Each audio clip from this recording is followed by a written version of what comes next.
Hello, ladies and gentlemen, and welcome to another edition of the Daniel Hendrick Experience. I am super glad you're here, and as always, I am super glad for our guest that we have on today. We have American bass baritone Mark S. Doss. Mark is a Grammy Award winning opera singer.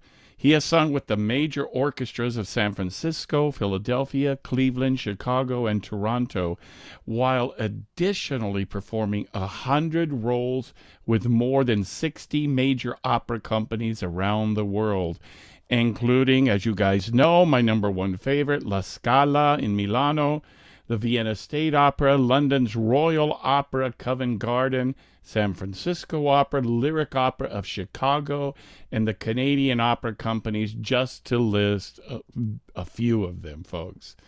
So I'm super glad that he's going to be here. But before we get to more with Mark, I just want to say thank you for all of the correspondence I've been getting recently from you guys, telling me your thoughts about the show. Really appreciate the input and the support of the show. For those of you that haven't yet subscribed, please go to danielhendrick.com and click on the link for the podcast. And there it takes you to Buzzsprout, and you can subscribe. It's only $3 a month, and I really appreciate it. And also, while you're at the website, click on the book. It's called Know You Know. It's my life story about being an opera singer, losing my voice, getting it back, and then singing all over the world. All right, enough of the propaganda, ladies and gentlemen. Without any further ado, let's bring in Mr. Mark S. Doss, Grammy Award-winning bass baritone. Here we go. All right, ladies and gentlemen, once again, thank you for being here on the Daniel Hendrick Experience. I am super glad that we have this Grammy Award-winning bass baritone, Mr. Mark S. Doss, on the program. Mark, what an honor and pleasure to have you on. Thanks for being here, brother. It's good to be here with you, Daniel. Thank you. So, Mark, where are you right now? I see a Grammy up there behind you. Are you at home Yeah. or? This is Toronto, Ontario. This is my wife's residence. I think we split places between here and Erie, Pennsylvania, and Tampa, Florida. So kind of between all three, and then I'm everywhere else in the world. So, but yeah, right now, did used to do the Heart and Soul segment I did when during the heart of the height of the pandemic. So this is kind of the background I use for that, and Okay. so this is where the Grammy, and then they had the Planet Africa Entertainment Award over here on my other side. So they kind of balance each other out, I hope. You That see is. the Verdi medal sticking up over here with the other thing, the George London Prize. So I sort of put them together. So just kind of that little soaring to the heights kind of image that this was presented by Leontine Price. I'm just really honored to be with her there in the New York Lincoln Center. I guess so. That's a pretty high honor, and you are well deserving of that. I've been listening to quite a bit of your stuff on YouTube. Very impressive. Very impressive. So glad that you're here today and honored that you're here. Can you kind of tell us how did you get your start in this opera business? What's the story behind that? Yeah, I started out in the Catholic seminary for the most part, and that kind of led to teachers saying, if you decided to do something other than become a priest, you could be a professional singer. Just work on Mm, your musicianship and you come up with some good things. So that was the basically the second year that I was an undergraduate again in the seminary. I was a college seminary in St. Joseph's College in Rensselaer, Indiana, which is just south of Chicago. And so yeah, I was working to get my ministry or singing for my ministry. I thought that was a good thing because I had done some things previous. The musical theater, first thing I did was Godspell in high school. oh my gosh. And yeah, I had to drop behind a little bit in my grades in the earlier grades, so I was trying to accelerate right at the end. And then I had a counselor say, "Well, let's see, do you like to sing? We'll put you in chorus." I said, "Oh, okay, fine, 10 credits there. How about drama? Can you do some drama? That's 20 credits." I said, "Oh, okay, I'll take drama." So I just started piling those things on. Next thing you know, the drama teacher is saying, we're doing Godspell musical. I hear you're in chorus. You want to do some singing?" And so that pretty much got me going in that direction. I mean, going Wow. back, fifth grade spring festival they were doing. I had the music teacher try to teach me the Wells Fargo wagon solo to see what I could do. And you know, oh, the Wells Fargo. She says, "Oh, it's Wagon. beautiful. You can go to New York right now. You can make a lot of money." So I didn't sing after all. After that, for about 5 or 6 years, it just kind of scared the heck out of me. So well, that's kind of the background. It's basically is how it started. And as I said, St. Joe's College went on to Bloomington, Indiana, where I got my master's degree in voice. The chairman of the department at St. Joe's College of the seminary was a graduate of Indiana, and so he pushed that as like the seventh, eighth opera company in the world because of all the productions they did. The stage the same size as the Metropolitan Opera, and so it actually modeled after the Metropolitan Opera, but the audience is a lot smaller. It's almost as Hmm. smaller back, in the audience as it was than the stage itself. But that was a great experience doing what did I do 6 operas there. I guess I did during my 3 years getting my master's degree. And that's where I started and going on to Santa Fe apprenticeship and then to the Chicago Lyric Opera the program they had for training, and then right away to the Metropolitan Opera for my first actually role of an understudy in Samson. That was a co-production between London, Chicago, and the Met. And I just happened to do a lot of covers in Chicago when I was there. So they had Hmm. Jonathan Friend came in from the Met and said, "Yeah, we need a cover. Let's take him." So that's my first opera role, actually, my first cover. I mean, I didn't go on at the Met, but it was wonderful being there in those early days. And Yes. part of everything. So yeah, Chicago, being in the opera center, doing a lot of the smaller roles, Campomaro, but you're next to great singers, Nikolai Gyarov. I'm on stage with Mirella Freni, Wow. and yeah, I mean it was an incredible experience just to have that kind of a training program. Joan Sutherland, I was actually on stage with Joan Sutherland, so yeah, it's a good start. Not bad at all. And did you say you did the Santa Fe Opera Apprentice program?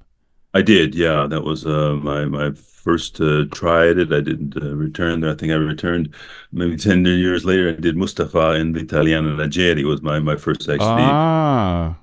uh, just said 10 or so years later, more than that.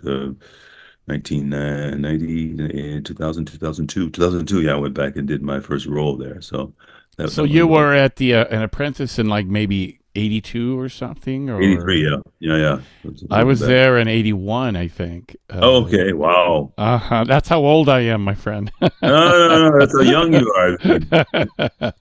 It's great. I mean, you're singing with all those fantastic, artists there in the outdoor, and just Oh, having a little drive trip from Bloomington to get to Santa Fe was, yeah. go to Albuquerque, and next thing you know, you're thinking Bugs Bunny. Which way do I turn when I get to Albuquerque? I go the wrong Uh, way. So we're going to Santa Fe. So yeah, I yeah, did the chorus there, of course, the apprentice thing, yeah, and yeah. We all did. Yeah, Ashley Putnam was the star of La Button. Traviata, and Wow. Yeah. I had the most major crush on her, but Oh, I bet you did. Yeah. Some of those photos really amazing. good days, good days.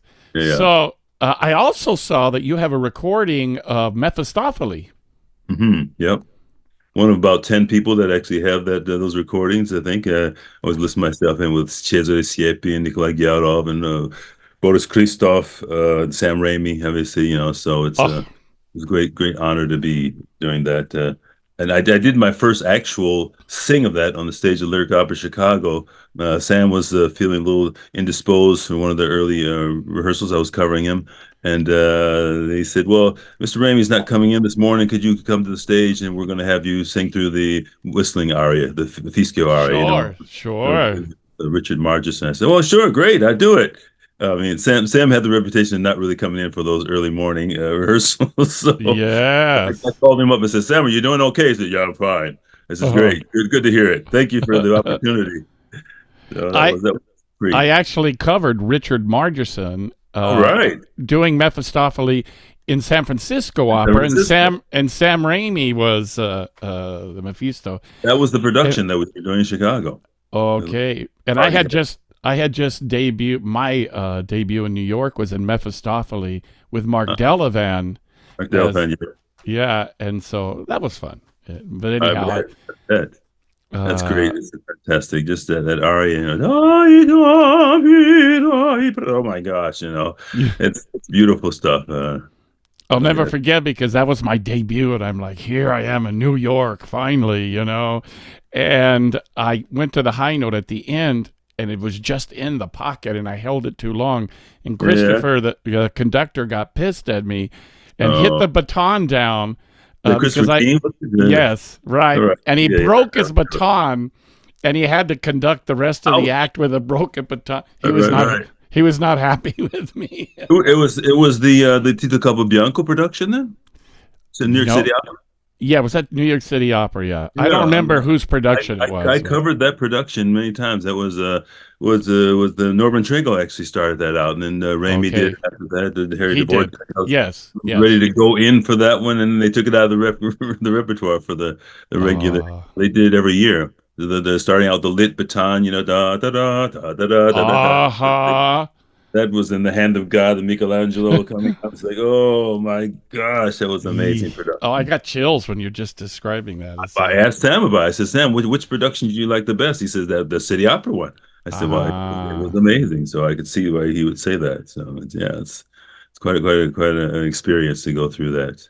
how Beverly Sills, wonderful. my boss, Beverly Sills. Yeah, I mean, you probably same I thing, but she yeah, I gave me. never met her. Never met her. Oh my gosh, yeah, it was fantastic. I won that the London competition. They gave me $15,000 to use, so I had her as a counselor, as well as Matthew Epstein, Frank Rizzo, and I remember being in her office and say, "Well, we got to figure out what he's going to do with this money, how he's going to use it for his career." And I said, "Well, I sort of like to, I like to get a fishing rod. I like to use instead of getting fish, I want to get a fishing rod." She liked that sort of concept, and I wanted to make sure I can learn in order to continue to learn and get all those things that I wanted to do. And she really went with that. So she helped me out quite a bit. I was pleased to have her as a boss. I don't know, people didn't always like her as an administrator, but I never had any problems with anything that she did, or she certainly was a great communicator and a really nice person. Oh, and a phenomenal historic singer as well, too. Right, Yeah. right, for sure. Yeah. Wow. Yeah, folks, for those of you that know who Beverly Seals Hmm. is, she was also ended up being the director, general manager of the New York City Opera for many years. So Right. a lot of the general public doesn't know that she had that part of her life as Oh, well. really? Wow. Yeah, I Mm-hmm. mean, Artist Kranick at Chicago Lyric Opera, so it's kind of a bookend to go from Chicago Lyric into well, I'd say the little stint I had at the Met, and then I went mostly into New York City Opera and did about 5 seasons there before I left, and did some other things. Coming back into the Met to cover Johannan. I covered Johannan at the Met for that HD they did a while back. I think it was 2008. They did an HD. So that was quite an experience there as well. How wonderful. Well, I bet you met one of my mentors while you were there. Uh, he's one of your colleagues for sure, and a legend in the opera world, Jerome Hines. All right. Oh my gosh. I actually did I cover him? I know I talked with him because my debut in Busseto was the Padre Guardiano that's in La Forza del Destino, right? Mm-hmm. I was studying with Carlo Bergonzi there, and I had the opportunity to do. Well, I won the Verdi competition. It's the Verdi medal here, and then I came Mm-hmm. back this year and I did the Forza del Destino, which I had coached before with Bergonzi, but right before I went to Busseto to do that, I stopped off sort of at Baltimore Opera. I did the Marchese di Calatrava. So that was kind of a warm up, getting to the bigger guy, sort of the Yes. and who was Padre Guardiano? Jerome Hines. And Oh my so God. I said a couple of things to him. He's really very nice though, and it's a very spiritual man. I mean, I was in this Yes. Catholic seminary, so we sort of hit on a couple of things there. And it was a really wonderful experience. He's a great man though, very great singing. Yes. You'll probably enjoy this. Jerome and I hit it off on the spiritual side, All and I right. was I was just a young upstart, and I was Okay. actually singing Macbeth with Jerome Hines and James Morris. Wow. Okay. And I'm the short guy at 6'3", and next to those Well, two giants, right? Yeah, So to make right. a long story short, I became good friends with Jerome Hines, and before he passed away, he called me, Daniel, Daniel. I'm nearing the end, and I have all of my original compositions, My and God. I wanted to pass it on to somebody I knew would appreciate it. Can I send you it? Wow. And I Oh got my a I gosh. got a box of all of his original music that he wrote. Oh my gosh. That's amazing. Woo. Yeah, one of my treasures. Yeah, yeah. Do you put it on display occasionally, or what do you do with I don't have it on display. I just have it here with all of yeah, my memorabilia from my uh, my opera career. But yeah. yes, I did some recitals. Actually, this segment I started with this Heart and Soul was from the Cultural Center in Chicago. I started out with Nobody Knows the Trouble I See. That's a J. Rosman Johnson arrangement. So that's kind of what I just kept playing, and then we'd go on into into the program. But playing that at the Cultural Center was Donna Brunsma, and Donna had played for Jerry Hines many times in recital. So mm, I got passed on from her the Gioite al canto mio, the uh peri, huh. the which I don't know for a bass, but that's what he did a lot of things that for different voice types. He would just transpose them down and sing them through, and he'd sing the heck out of them. He So did. she wanted me to do that, Yes. and it became a big hit. It was a good recital opener. Gioia Mm-hmm. al canto mio, selve frondose. It's like, oh yeah, here we go. I mean, there. But somebody in Cleveland, I don't know, had a accompanist there said, I don't think you should be singing that. It's basically, the purists, they think, well, wait a minute, that had to be a castrato. Well, what's going to happen here, guys? When are you going to find a castrato to do this? They Yeah. transpose well those things down into one octave. I did Julius Caesar in Cleveland as well. I know it's the bass version. Norman Traeger did it at City Opera with Beverly Sills. That was one of the Sure. big things that they had to set. I was on the same set actually from City Opera. David Bamberger was the GM at the Cleveland Opera. He says, "I'm just going to buy the set because they're about to destroy it, and so I'm going to do the same type of production. Can you sing, Caesar?" And I said, "Okay, fine." Yeah, I sang in "Wide Are the Nations" for him, from memory. The first time I did that, it's like, "Okay, you nailed the color tour. Let's do this." So. Yeah, curtain call, somebody screaming out, "Hail Caesar!" Like, okay, I've arrived. This is hometown during Julius Caesar. So anyway, how that was a sort of how long story around, but yeah, it's incredible to have that connection again with Donna doing work with Jerry Hines, and I think she had a couple pictures of her with playing for him, and she's a great accompanist. She's very sensitive, and we did a lot of things together actually, but that cultural center was probably the highlight. I didn't think it was great at the time, but I realized when I went back to it, oh my gosh, this is really good. She's a very sensitive. uh, When you work together with somebody and it just seems to fit, that's hard to mm, find. I mean, there are a lot of yes. solo pianists out there, but you can't really always find a good accompanist, and you don't appreciate him probably when you should a little bit more unless he's gone. But Mm, certainly, yeah, I really do. That's the musical combination. I like recital a lot. People would ask me, what genre do you like the most? I say, well, opera probably because I don't like having music in my hand, but recital is probably best because I get to jump from different languages and different styles, and mm-hmm. you can make that adjustment pretty quickly, and it's very gratifying, especially if you have somebody that's going with you as far as the accompanying of the music itself. So, and I get to opera Yes. recital music. I get to do oratorio if I want, and any type of other Mm, things, spirituals and things like that. And that's where I'm going to next. Again, during a Paul Robeson concert, with the Peekskill coming up. That's quite impressive. It's the 75-year wow. anniversary of this huge fiasco they had there in 1949 when people got hurt and whatnot because he was being protested against in that area. So Oh uh, my God. glad there's now a combination, a very diverse community now in Peekskill. We Yes. don't have to worry about that as far as the 75th anniversary goes. But the recitals of spirituals is quite exciting. I do a lot of the things that he's done, which I had not known anything about before. I've done a few of his programs, but not that many. So So is it only spirituals, or are you breaking over into doing yeah, like Old Man yeah, River and stuff yeah, as well?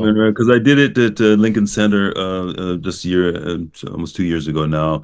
And Here I Stand, it was the concert's called at the Geffen Hall. That was my debut in Geffen Hall. I mean, I'd been in Lincoln Center sort of before, but in the sidewalk studio. So you look out at 65th Street there, and it's a small sort of space, but people packed it. And I sang, yeah, a lot of the spirituals that he did, but Old Man River and Emperor Jones, and Mm-hmm.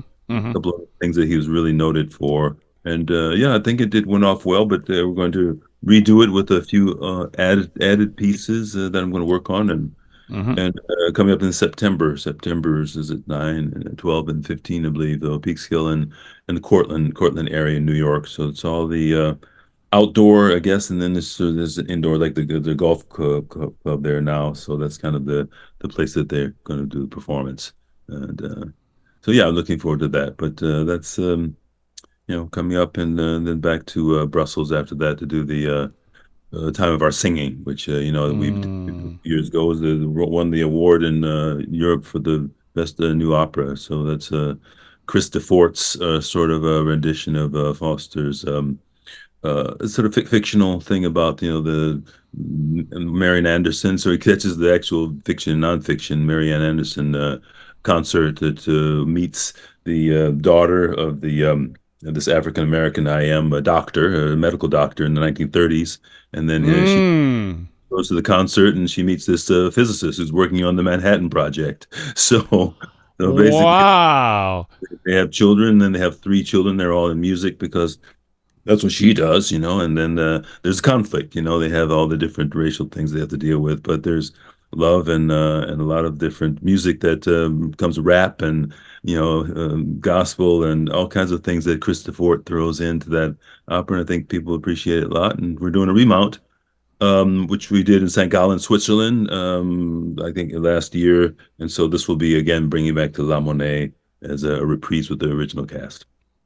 So that comes after my peak skill. Wow. Okay. Congratulations. Well, thank you. Yeah, it's a bass baritone part that's kind of nice. Not that extensively long, but gratifying. It's one of those things you look on paper, you think, this isn't too long, but when you actually do it, it does bring out some real profound sort of things that make a good connection to the audience.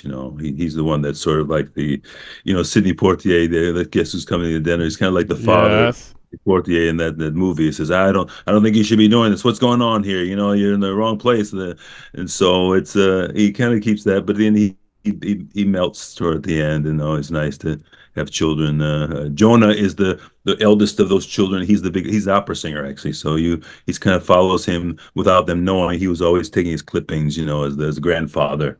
And it's a fantastic story, I think, and again, if you read the actual story, it goes into different flashbacks and it kind of, but it gets more solidified in the opera form, which happens. When you do an opera Mm-hmm. libretto, you got to cut these things down and just make sure. Exactly. And for the most part, going from one scene to the next forward is a good transition for that opera. So, Wow. Well, yeah. tell us, my friend, if you can, about that Grammy up there behind you. How did that Oh all yeah, happen? right. It's on the Since other side. the other side, right. So yeah, no, I was in Glyndebourne. I was doing Sarastro, I think, at the time. That's Mm-hmm. 90, I guess. And so they asked me, my agency asked me if I could come into London and do the recording of the High Priest in Semele with Kathy Battle there, and Wow. Sam Raimi and Marilyn Horne. I mean, it's Sylvia McNair. What a So cast. yeah, it was an amazing cast, and so I walk in. It's my first recording ever. I walk in and John Nelson says, "Okay, let's do this, that, and the other one." Okay, there you go, bye. And I think would I wave to Kathy Battle as I was going on, or I have another recording with her. She's doing bel canto arias that I think I did the year later with Deutsche Grammophon. So, but this was the first one, and it was a little spooked in some ways. I mean, I don't know if John Nelson wanted me to do some embellishments and whatnot. They go, "Oh, you saw like a deer in the headlights." So I'm about to walk in and do this recording. Really, is this how it works? But he said, "Okay, fine, we're doing come escrito as written. We'll do it." And again, it went pretty well, but I had to explain to him that I'd done messiahs like at the wazoo, and I threw in my embellishments, in that way, and make my own stuff. So we finally got to work together again in Costa Rica, and his orchestra did St. John Passion.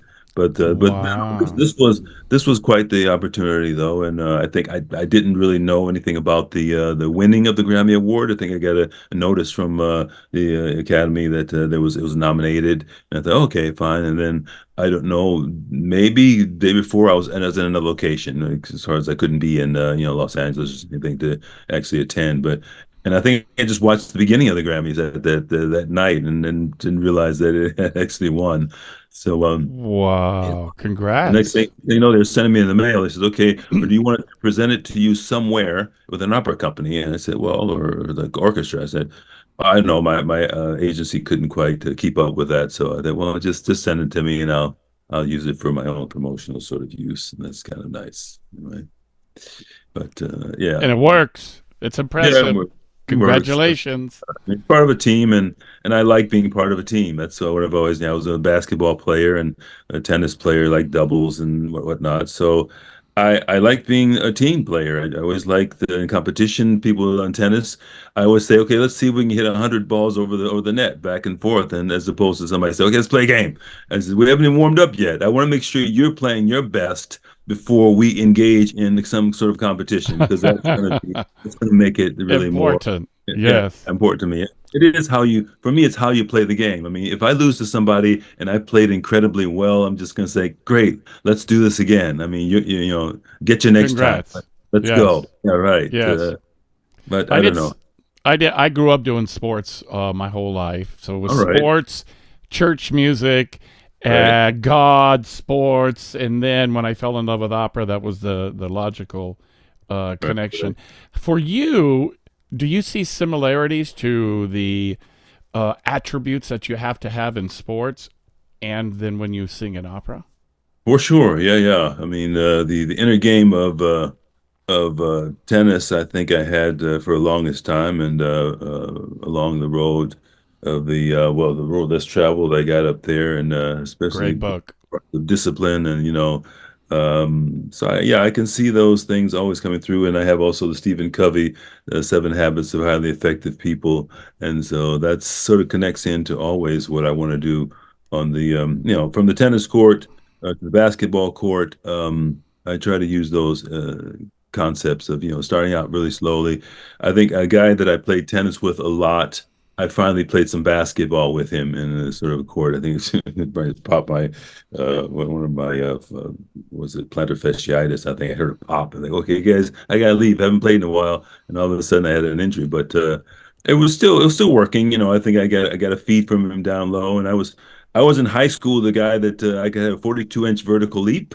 So at 6'2", I could get above the rim and do all kinds of things that, Wow. guys doing. So they would call me the guy that leaped out of the gym. But some of the talents came later. Always my things came later, but the lessons of how to put things together as in graduate school, I was about to enter the doctoral program before I learned off to Chicago Lyric. They said, well, we want you to come in here and do this. But I had started the program. Riri Grist was teaching at Indiana at the time. And so she was offering me, I'd gotten a grant from her to do Mm. my doctoral work there. And I really, at the time I thought, I'm just getting my master's degree and I had learned how to learn. It was those things of how you put the process together and how things actually work and have Dr. Caswell. I remember my music history teacher there in Indiana, comes up to me at one point and says, "You did a great job on that test." I says, "Who does that? What professor?"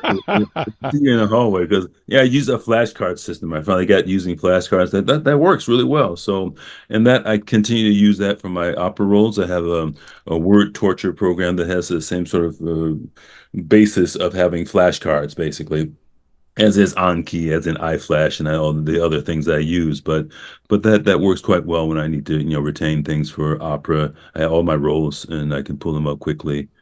In this very room, I guess I came down. I just come from the Metropolitan Opera covering the Johanna in 2008 it was, and I get a call from Pittsburgh Opera.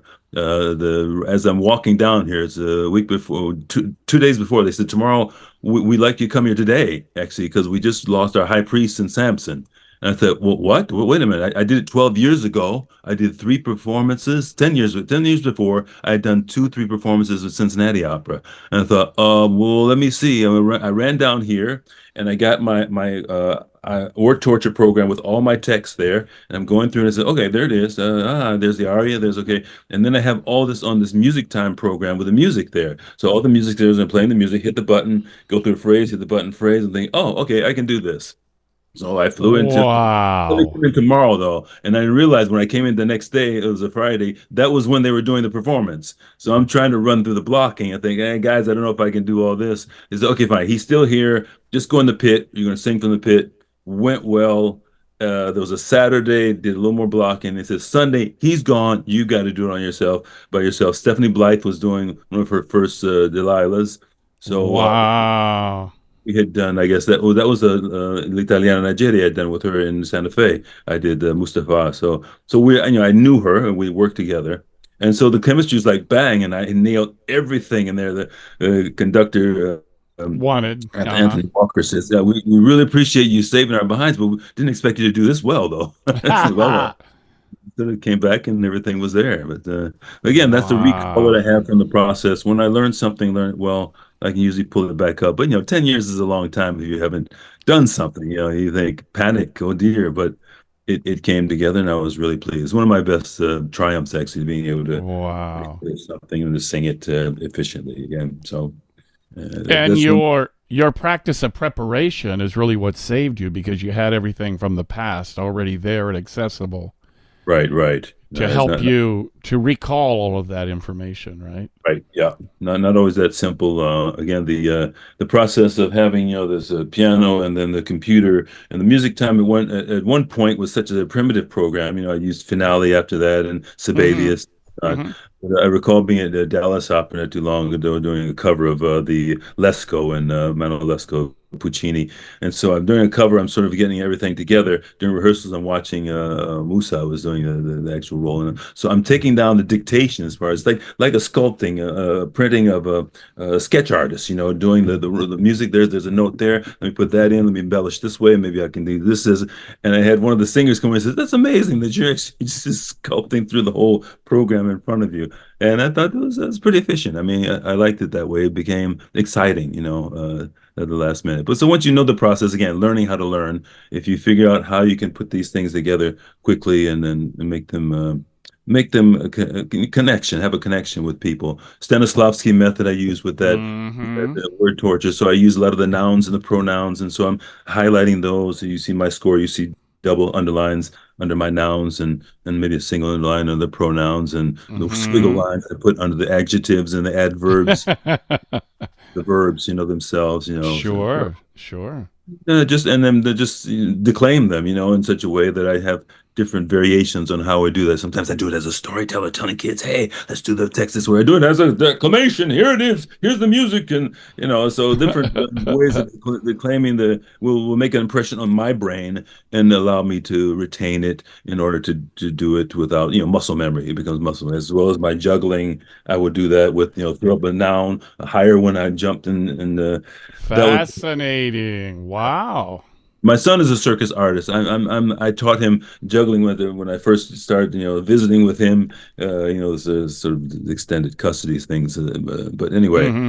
that was that got me started on that. And my he still says, "Dad, it's amazing how you use the juggling in order to get your roles and down and whatnot." But whatever that fits the brain, if it's juggling this way or juggling that way, a different side of the brain working, then that's always a help.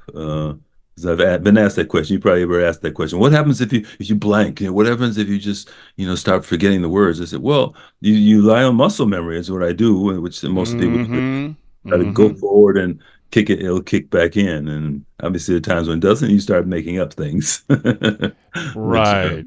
which Yeah, isn't bad. I always tell my students who are dealing with that. I said, "Well, Mm. this is what I did on stage. If I forgot the words, I stopped trying to find them."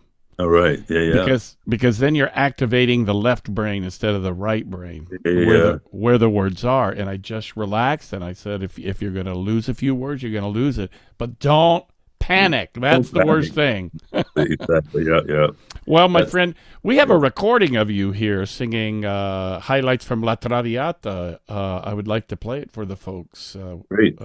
Would you like to describe this a little bit? What?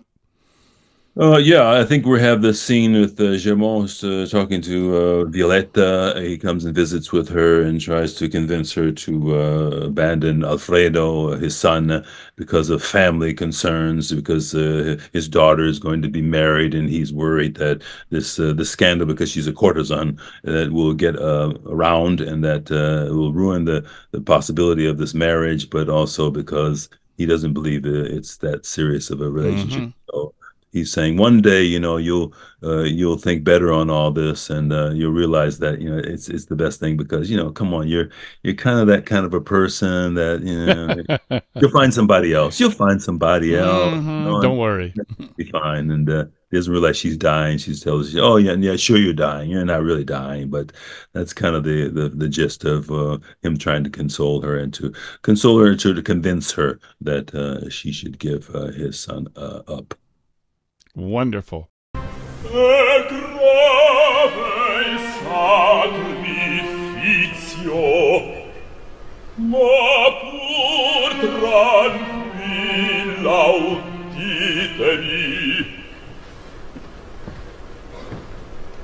Ella, voi siete e giovine, volenti quanto le vedi, il tempo avrà fugate, via presto il tedio a sorgere, che sarà l'or. Piangi, piangi, piangi, oh misera, piangi, piangi, piangi, supremo il vento, supremo il vento, e il sacrificio, orgoglio e vanto,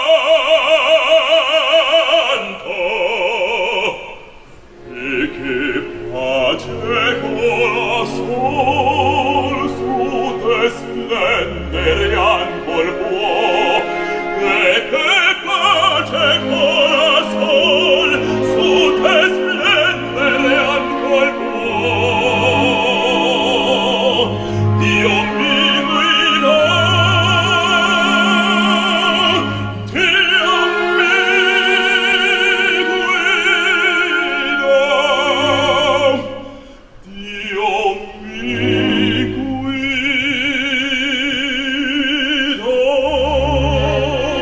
io m'esaudi.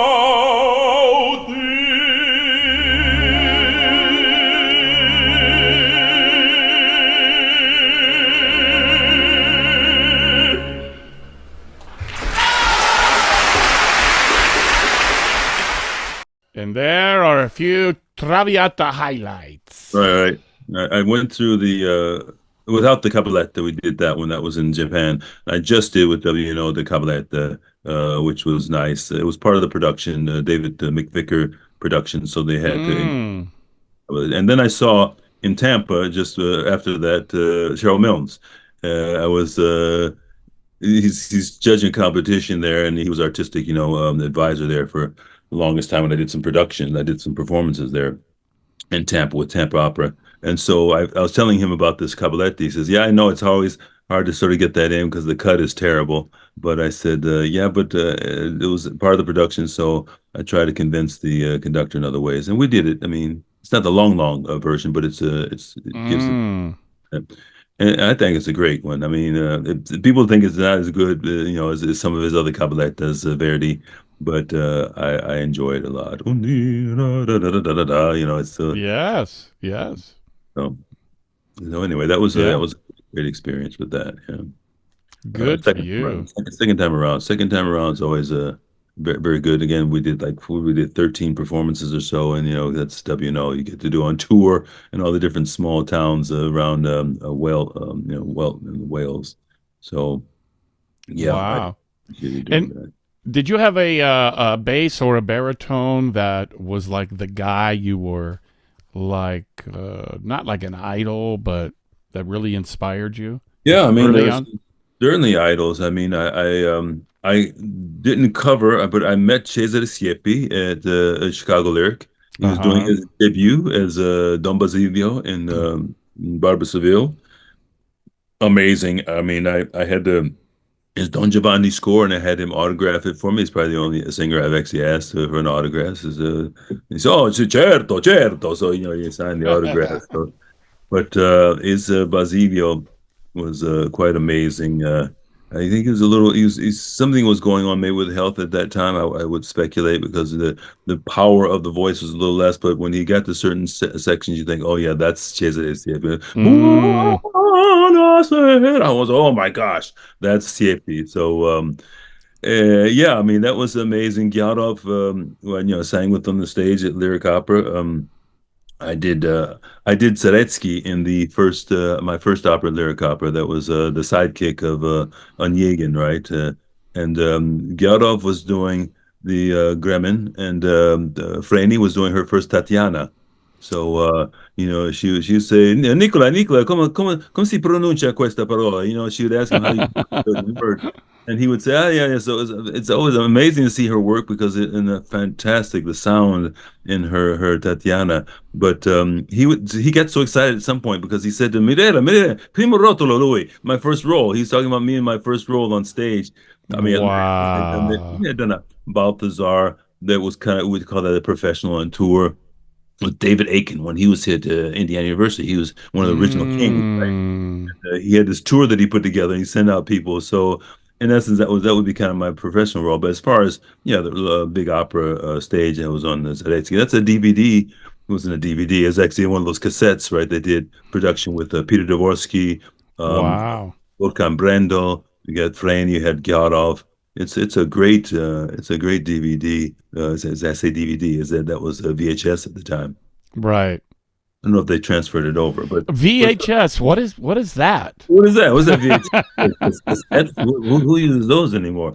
But yeah, I mean, so those are the big ones with Siepi, London. I have recordings of George London. Mm, Uh, I was talking back and forth and said had this prize that I was presented the George London Opera Prize with his widow, Nora London. We'd go back and forth when I tried to find some recordings of his that I couldn't come up with. I asked her if they were available, and she says, "Yeah, yeah, yeah, sure. You go to the Met Library or whatever." And I found some recordings of his that mm, so that was a great thing. But those three, so and one I think is very poignant would be Ettore Bastianini because he started out as a bass, as I did most bass roles, but he mm-hmm. the baritone. So that's kind of I have a lot of his recordings, and because you can hear the same positions and whatnot, and that Mm, well, as far as making some transitions to say Macbeth or Nabucco or Rigoletto that I've done because I did a lot of Spada Fuciles. okay. The Met asked me to do actually to sing Spada Fucile. This is my first Wow. way back. But I did things in Chicago instead. But I did a lot of Rigoletto at the beginnings, and sort of I put it all together for Welsh National Opera right before the pandemic, and it went quite well. I mean, it was easy enough, and I could even do some of the Milnes-esque cadenzas at the end of the opera where he goes up to the high B natural, so yeah, I did maybe a few times when I did that with my little variations, and don't want to copy anybody. Eh, and you do the Cheryl Milnes hook as well? Oh, I did not do the hook, the chai. That was his trademark. But at its purest, it was an amazing, amazing sound, basically. So Oh, absolutely. yeah, yeah. Oh, no, But legendary. another person I heard on stage that sang with would be Piero Cappuccilli in the Wow. Chicago Lyric. He did the King, Carlo, and that in Ernani, but that would have been with Gyarov and Grace Bumry did Vita in that. I think we had Franny come in and do some of the rehearsals, and then Grace came in and she sang the Elvira, and but Mm, Pavarotti canceled that when he was supposed to sing the big role, but we had Bartolini, I think, would always come in kind of the sub for Pavarotti, and he did a good job. And again, I was the sidekick of Gyarov, and as Iago, it's another Iago, right? Not the mm, Iago, mm-hmm, but mm-hmm, mm-hmm. That's Silva, wonderful. Silva, yeah, the character that I. I don't know if I covered him on that, but I eventually sang the Siva at Washington Concert Opera. It's a Mm, great role, uh, yes. the bass baritone and the baritone stuff. So again, having those, I did a segment here called Factually Correct, in which I was able to do all the different voice types from low bass up to high baritone, and then I do excerpts of these guys, quick ones, singing, London doing something, Bastianini doing something, Oh, how fun. Yippee doing something, and that just a little bit of this that Kipnis when saying a little bit of Oasis and Dosiris.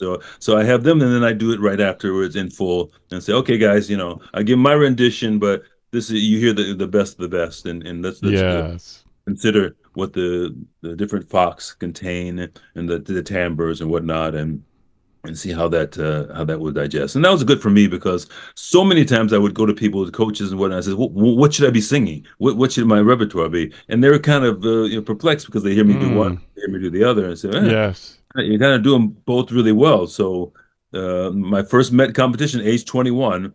I went to for district to the regional in Chicago, and one of the judges says he must make up his mind whether he's a bass or a baritone. He'll never have a career, I guess, Ah, at the Metropolitan Opera because I sang Di Provenza. I did Vecchia Zimara, the Collina. yes. I did Love that Oasis one. and Osiris. That's Sarastro. And I had what was it? O du mein Holder Abendstern. That's Mm-hmm. Tannhäuser.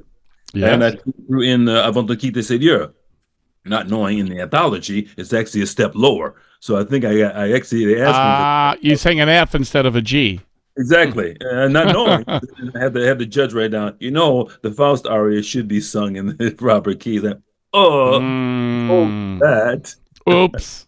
But Yeah, because that's one of the Met rules. You have to sing it in the original key. yeah, right. But But I think that thinking, that's from my perspective, that's old school thinking. And now now that's they would not as do it. prominent anymore that you have to sing just this rep or that rep.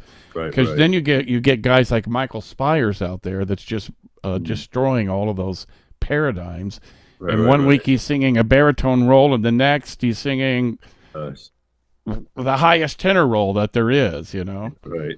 I mean, yeah, it went from different times when you had, say, at the Met, you could listen to Giorgio Tozzi one night, and then you'd hear the same role sung by Siepi or Jerome Hines, and you think, oh my gosh, this is like, oh, I'm salivating. I get to hear different flavors of this same one aria and role Mm. going on, and then it became sort of, let's get the exclusive guy, the guy, and Ah, so you only had to fly in the guy. I remember Sam did a lot of stuff, where even at the Chicago Lyric, he was under the weather a bit for Ati that was covering him.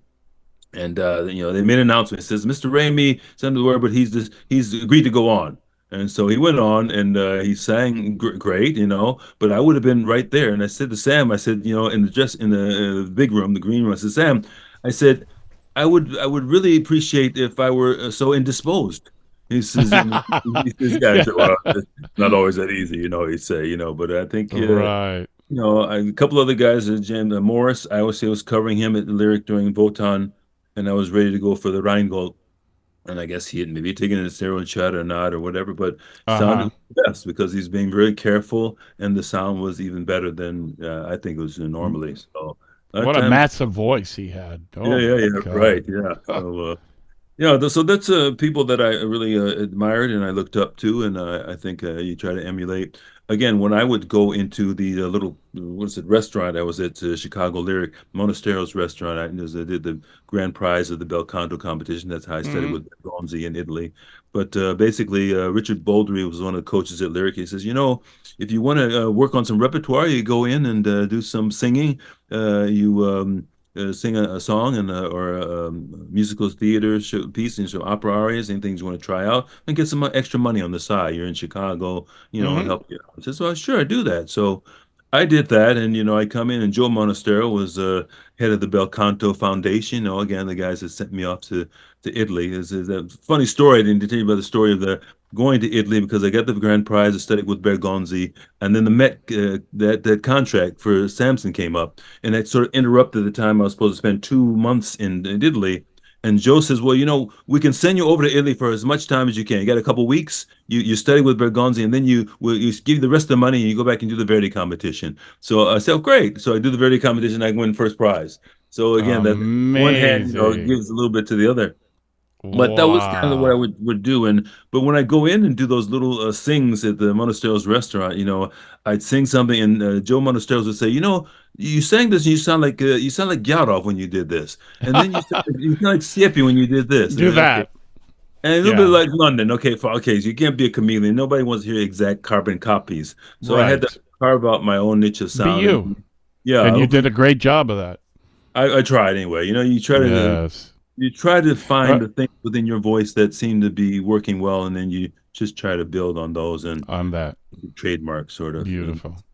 not too Well, difficult. since you're a sports guy and an Yeah. opera guy, I have a story for you and a restaurant, singing in a restaurant guy. So Okay. I got my start singing in an Italian restaurant in Palm Springs called Mario's, where they All sing right. while you dine. And it was a giant restaurant that seated like 250 people with a Wow. 9 foot Steinway and 4 or 5 opera singers around the piano. Yeah. I thought I was in heaven here at 20 years old singing there. All right. And so one night, there's a note that comes up. Yeah, that table over there with all the people would like you to sing Danny Boy. I was named after Danny Boy. And Right. for me, that was so easy because for you a bit, just go up into falsetto, piece of cake. It wasn't even an aria. Okay. So then afterwards, the gentleman asked the waiter, can you have him come over here? I said, sure. And he shakes my hand. Young man, that's the greatest Danny Boy I ever heard in my life. Now, mind you, I grew up playing baseball All right. and wrestling and football, everything. And Right. so he said, can I have your autograph? Uh, I said, no one's ever asked me for my what's it? autograph, but sure, sir, I'll give you my autograph. Yeah. And I said, and the waiter gives me a paper. What's your name, sir? And he said, Hank. And I'm writing, dear. Thank. And everybody at the table starts laughing. It's Hank frickin' Aaron. My gosh. Wow. It is amazing. And then Gee. afterwards, to make a long story short, he shakes my hand and gives me $100 bill. Oh, Back okay. in 1977, $100 bill was a big deal, right? Right, right. Yeah. Especially, Gee. but anyhow, I was just thought, what a classy man. And And that was in Florida, you're saying? that was in Palm Springs, California. California. So Yeah, were they like, I grew up by LA, yeah. all right, were they at the spring training or something? Why was he finding himself in California during that time? Well, no, this was when he was retired. He's retired. Oh, I Yeah, see. that's why I didn't recognize him because he Oh, was older and he was a bit chubbier like I am now, right? But jeez. and he said to me, how the hell are you up there when you look like you? I was 6'3" and I was back then like 190 pounds. He said, you look like Right. you should be on the baseball field. And I'm like, Yeah, yeah, well, sir, I played a lot of baseball, so. yeah, yeah. Jeez. But tell me, how did it go with you studying as a bass baritone with the legendary Bergonzi? The guns, yeah, right. Was there weirdness there being a tenor working with you, or was No, it not at fluent? all. Because I think before I left Chicago, Joe Monastero, again, the head of the bel canto, says, "Well, I don't know what Bergonzi is going to do with you. Maybe you play some chess or something. I mean, because he thought everything was there, and I think, come on, I got a lot to learn. You think you know what you know, but you don't know it. Mm-hmm.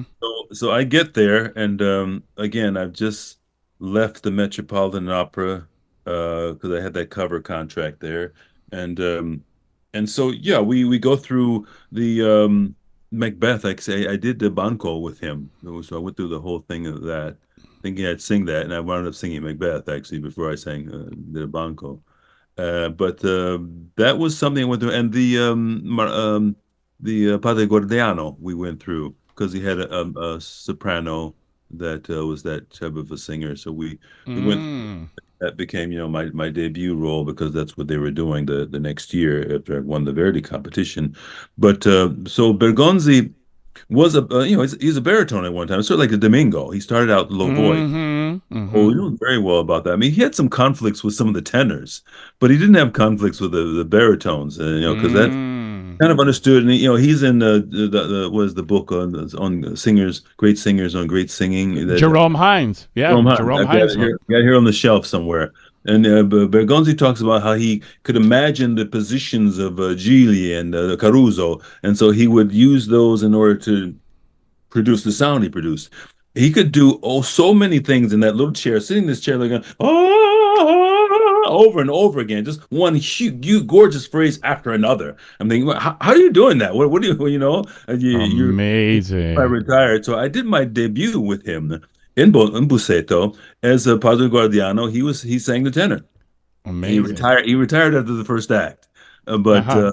I think he did. We do another performance because his Saltarin was his pupil who went on in order to finish the opera. But it was great. So here I am watching Bergonzi here. He's like, oh, okay, I think I've had enough, for the day. But he, performing is still different from sitting in there and teaching. But he would get again. He had some nerves going too. You could see that, which when you haven't performed, you get a little nervous more when it Absolutely. happens. And but otherwise, but the sound just pouring out beautiful sound over and over, and always telling me, with the ear that he could hear exactly what was going on, how to pronounce the words more efficiently, slower. Because I was always, even as I'm talking right now, I Mm. have this sort of motor that goes. So if I'm ever going wrong, it's a little ahead of the beat.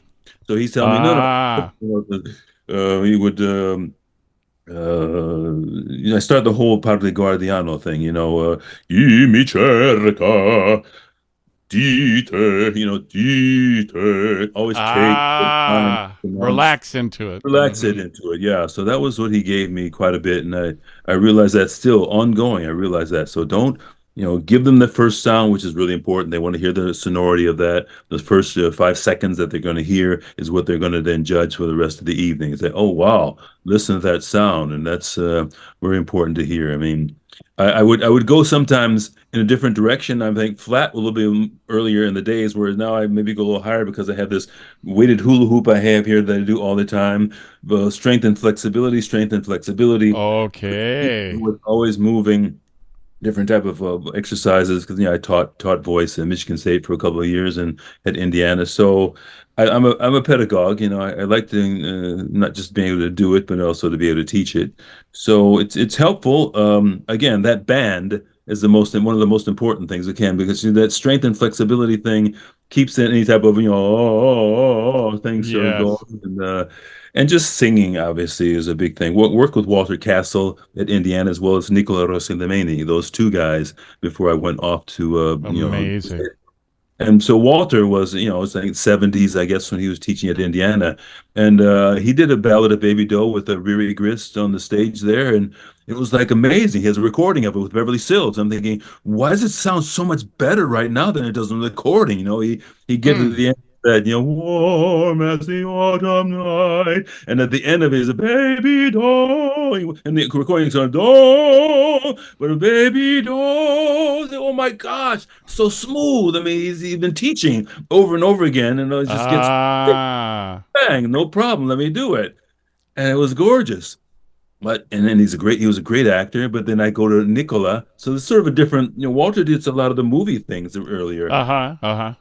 but he had that internal thing that was like, wow, the power that came from inside. And then you see with Nicola Rossellini, it was like what would come on the outside, like Olivier sort of painting, the Wow.